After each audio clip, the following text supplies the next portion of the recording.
চ্যালেঞ্জের জায়গাটা হলো এই সরকারের উপরে মানুষের যে পাহাড় সমান প্রত্যাশা আছে সেই প্রত্যাশা পূরণ করা, এটা হলো সবচেয়ে বড় চ্যালেঞ্জ।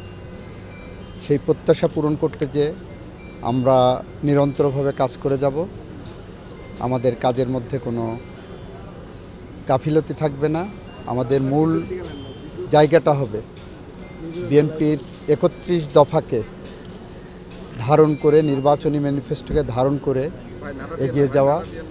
আমাদের মূল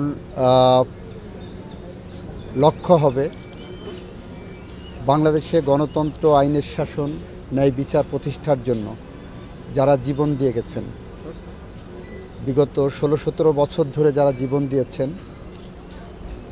জুলাই বিপ্লবে যারা জীবন দিয়েছেন, এ দেশ গড়ার জন্য ৭১ সালে যারা জীবন দিয়েছেন, তাদের প্রত্যেকের চেতনাকে ধারণ করে আমরা সামনের দিকে এগিয়ে যাব। ভোগান্তি ভুলে চলে আসুন রিগালে। ওয়ারেন্টি সহ স্টাইলিশ কালেকশন নিয়ে রেডি রিগাল ফার্নিচার। মানবতা বিরোধী অপরাধের যে বিষয়, আইন তার নিজস্ব গতিতে চলবে। আইন তার নিজস্ব গতিতে চলবে, আমরা সেভাবেই দেখব। তবে আইনের যদি কোনো অপব্যবহার হয়ে থাকে সেটাও আমরা দেখব। দ্বিতীয়ত হলো, আমরা যে শপথ নেইনি, কেন নেওয়া হয়নি সেটা দলীয়ভাবে দলীয় মুখপাত্র গতকাল ব্যাখ্যা করে দিয়েছেন।